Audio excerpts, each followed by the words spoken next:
Before we jump into today's video, I've just wanted to say that I've been ill since Saturday, so I'm sorry that I've been quiet and missed a lot of WWE 2K26 news. But I'm back now, and we have so much to catch up on. On Monday, CM Punk completely took over the WWE game socials, calling it CM Punk Week, and dropped some massive reveals. We saw AJ Lee's entrance, Rowdy Piper 1998, our first look at WCW Thunder 1998, the Island faction screen, the MyGM draft confirming Carmen Petrovic, Roxan Perez's entrance, and even a showcase trailer. And then the day after that, we got a ringside report for showcase mode, Ricky Saints' entrance, and behind the scenes mocap footage of Chelsea Green filming her Secret Harvest Trio's entrance. So yeah, we've got a lot to talk about. Make sure to like, subscribe, follow me on X, and let's get into it. First up, AJ Lee in the WrestlePalooza arena. Her attire is based off her look from that PLE, and honestly, the model looks incredible. Seriously, the detail is amazing. Now the only thing I've mentioned on Twitter is that the motion feels a bit rushed on the stage.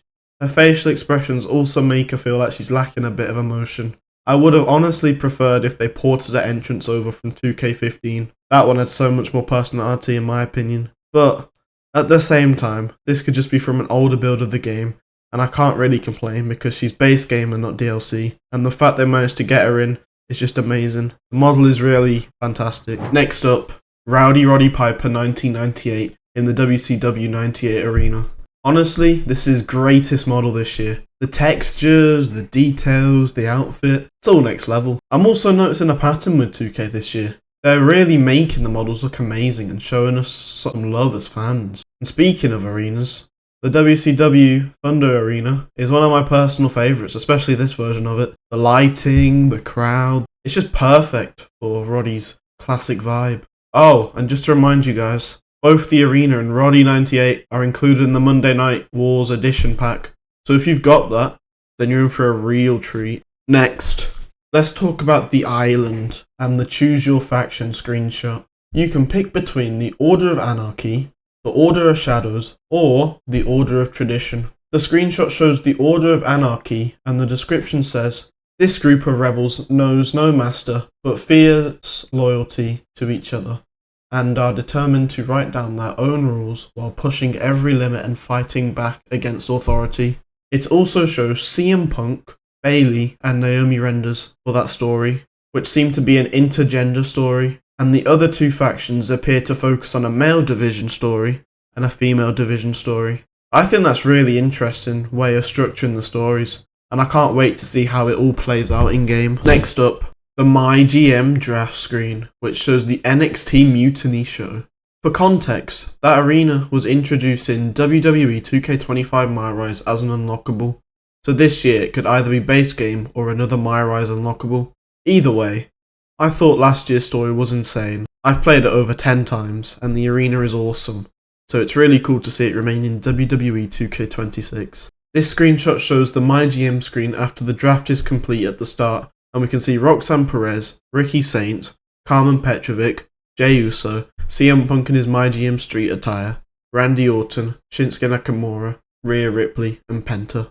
Now for a little nitpick, some of the renders look like really yellow and like contrasted and like dark, so hopefully that's just a filter effect for the Mutiny faction and they'll have a better look in base game. And of course, it's awesome that Carmen Petrovic has made the cut for WWE 2K26 as a new addition, especially considering as she was meant to be in WWE 2K25. Fans have been waiting and now she's finally in the game, which is just amazing. Next up, Roxan Perez's entrance, which is based off her Elimination Chamber 2025 look. The model is amazing and the entrance motion is spot on. Everything flows really well. Now this is just a personal preference of mine, but I would have preferred a different look for her.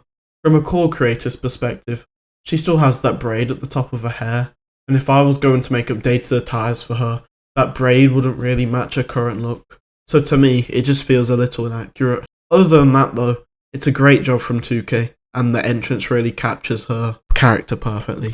Alright, now let's break down the showcase trailer that CM Punk, who funnily enough, had control of the WWE game socials, just happened to drop. First in the historical matches section, we have a stacked list of matches, including CM Punk vs JBL SummerSlam 2008, CM Punk vs Rey Mysterio Armageddon 2008, CM Punk vs Randy Orton WrestleMania 27, CM Punk vs The Undertaker WrestleMania 29, CM Punk vs John Cena Raw February 2013, CM Punk vs The Rock Elimination Chamber 2013, CM Punk vs Brock Lesnar SummerSlam 2013, CM Punk vs Drew McIntyre Bad Blood 2024, CM Punk vs Seth frickin' Rollins Raw January 2025 Netflix debut, CM Punk vs Seth frickin' Rollins vs Roman Reigns WrestleMania 41.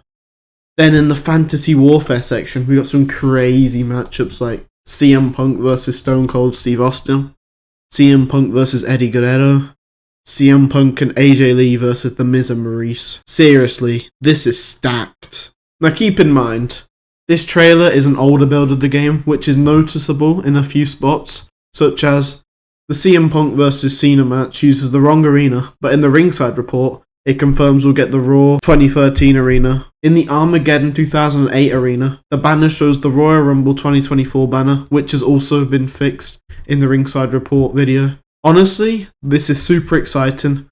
The match list is fantastic, covering all the major eras of CM Punk, and it's perfect for core creators who want to make their own attires. A few specific things I noticed. In CM Punk vs Drew McIntyre Bad Blood match, Drew is pouring out like bracelet pieces instead of thumbtacks. This leads me to believe that we'll be getting thumbtack reskins as an unlockable from this match, and probably more reskins in the Ringside Pass, which is awesome to me. And for Randy Orton vs CM Punk WrestleMania 27, Orton's model is from 2011, so you'd be expecting a bit of hair and clean shaven look, but no, they're just reusing his model from 2K23 to 2K25 onwards. And so I hope we get a polished model later on in the game cycle. Let's go back to the Punk vs Drew match.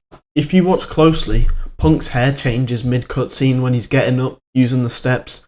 McIntyre is in the corner going for a claymore. Punk dodges it. Drew hits his back on the steps and suddenly Punk's model looks more accurate. Could be a mistake or maybe two different models, but it's a cool detail. In the Fantasy Warfare matches, the AJ Lee and CM Punk vs The Miz and Maurice match has some fun unlockable details. The Miz and Maurice are matching gears, so The Miz looks like 2018 Miz with clean shaven with a different hairstyle. Maurice has the same look since WWE 2K19, where it's in the showcase. But on Twitter, WWE 2K developer Brian Williams confirmed on X that Maurice has a new look and has been updated, which is amazing to hear. But I do feel bad from everyone because it was meant to be a surprise and then social media freaked out about it. Because some people even crossed the line with sending out death threats, which isn't okay. But it's great we got clarification that the update is happening. Also, the custom CM Punk arena in Fantasy Warfare looks really cool too. The stage reminds me a bit of the Bloodline Showcase arena in WWE 2K25, but that was basically a SmackDown Fist reskin. This one feels more authentic, which I personally love. Now let's properly dive into the Ringside report, because this is where Showcase gets way more interesting than what we saw in the trailer. First off, 2K have already updated CM Punk's model again. He now has Larry's paw tattoo, which he literally got like a month ago. This is such a small detail, but it shows they are actively updating models right up until release. That's a really nice quality of life touch and shows genuine care. We also see a few arenas that weren't obvious before. WrestleMania 37 shown in a Hell in a Cell match. WrestleMania 35 and an ECW arena of some kind. This lines up perfectly with what the website says about timeline bending what if matches where we rewrite wrestling history. So those arenas are very likely tied to those fantasy or alternate timeline matches we haven't seen yet. And here's something really interesting. In one crowd shot, there's a Cactus Jack shirt visible. Now, Mick Foley parted ways with WWE back in December, so the fact that the shirt is in the game could easily mean Mick Foley made the cut for WWE 2K26, which would be a huge W. The Ringside report also mentions that Showcase uses slingshot technology. For people who don't know, that's the thing from WWE 2K22 to WWE 2K24, where a cutscene would transition into real-life footage. WWE 2K25 broke that streak and didn't use it, but from what we're seeing here, the cutscenes look like full in-game cinematics again, so hopefully slingshot technology is just the name, and not the return of real life footage interruptions, because the in-game cutscenes look fantastic. Now, this is one of the best changes they've ever made to Showcase. If you don't want to grind through every match, you can do a 20-person gauntlet match as either CM Punk or AJ Lee. If you beat all 20 opponents in one go, you instantly unlock all Showcase rewards, characters, arenas, everything. But if you lose, you go right back to the start. This is such a smart design choice.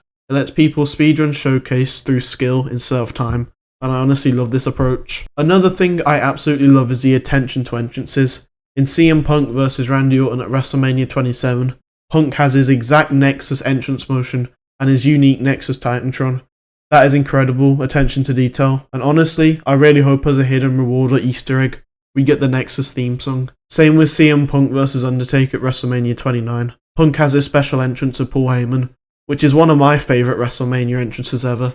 Seeing that recreated properly is amazing. Then you've got Seth Rollins at WrestleMania 41 with the flamethrower entrance. Again, tiny detail, but it shows they're really focusing on the small things this year, and that's a big win. And finally, in the Fantasy Warfare match, CM Punk and AJ Lee actually have a tag team entrance together. And I'm not even exaggerating, AJ Lee's model looks 1,000 times better in that entrance. It looks so natural, so fluid, and honestly, I'm just really hoping we can assign a singles entrance motion similar to that because it suits her perfectly. This Ringside report honestly made Showcase go from "this looks good" to "this might be one of the greatest showcases I've ever done." Next up, we've got Ricky Saints' entrance, and I've got to say, this one really impressed me. The lighting on the stage is absolutely spot on. It looks exactly how it should. The colours, the glow, the way it hits the model, it's perfect. And speaking of the model, this is where 2K really deserve their props. The model looks so damn good. The face, the hair, the attire, the way the lighting reflects off him during the entrance, it all just comes perfectly together. This is just another example of the pattern I've been noticing this year. 2K are really stepping up with these models and entrances. Massive credit to the team for this one. Another really cool thing we saw was the behind the scenes mocap footage of Chelsea Green working on a secret Hervis Trios entrance with 2 other performers. And I love seeing stuff like this because it shows that 2K are getting more and more actual superstars to perform their own mocap for the game. That might sound small to some people, but for us as players, it makes the game feel so much more authentic. You're not just getting a generic animation, you're getting the way they actually move, their mannerisms, their characters brought into the game, and you can really tell the difference with this year with entrances. It just feels more real across the board. So it's really nice to see 2K putting that level of care into it. Well, that wraps up today's video. Let me know what you think about all of this down in the comments below. I really want to hear your thoughts. And before we all switch over to WWE 2K26 in the next couple of weeks, I'll be uploading a video showing you how to get 7 Persona cards in WWE 2K25 for free. So keep an eye out for that, and I'll see you in the next one.